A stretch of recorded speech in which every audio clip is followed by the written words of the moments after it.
Hey everyone, Haley here from The Foiled Plan. Today I want to share an easy trick with you for when you're completing large custom clothing orders.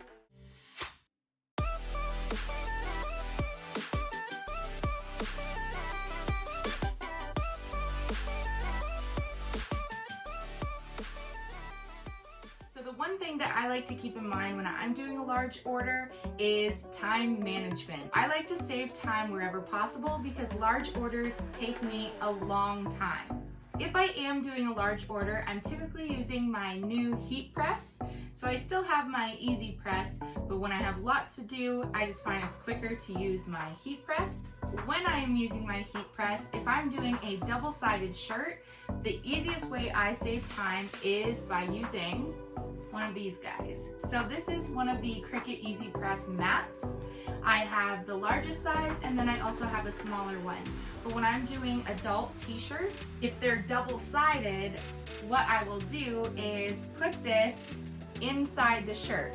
When you're pressing a design on the back of a shirt, you want to make sure that there's something in between the front and the back of the shirt because the neckline from the front will end up messing up your design if it happens to overlap on the back. So if you have something separating the two, then you don't have to worry about that.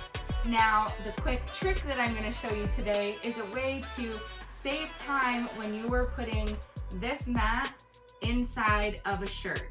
So the quickest and easiest way that I do this was something that I just came up with one day, kind of by accident. So what you want to do is first decide which side of the shirt you're going to be pressing first, because there is two different sides to an easy press mat. Whichever side of the shirt you're going to be pressing first, that's what side you want the top of the mat facing. So if I want to press a design on the back of this shirt first, what I'm going to do is go ahead and take my easy press mat, put it underneath my chin like this. I don't need my hands to hold it. And then I'm going to take my shirt, and because I want to press the design on the back, I'm going to flip it around, and then I'm going to grab the bottom of the shirt like this.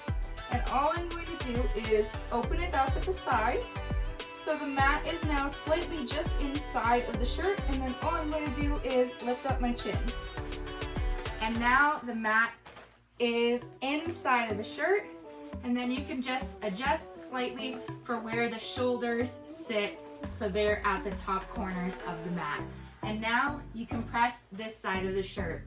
Now when you do the front side of the shirt, you're going to want to turn the CRICUT Easy Press mat the opposite way because like I said, there's two different sides to the mat. So the easiest way to do that is to simply just hold the top of the shirt, the mat will pop out, and then we'll do the exact same thing. You have the top of the mat facing out underneath your chin. I want to do the front side of the shirt, so that's what's going to be facing me. I'm going to flip it upside down. And I like to fold the shirt over a little bit in my hands. Up in the shirt, just slightly in, drop. And now I can adjust so the shoulders are in the right spot. So that is a quick way to save time when you are keep pressing a large clothing order. I hope you guys found this helpful. Thanks, have a great day, bye!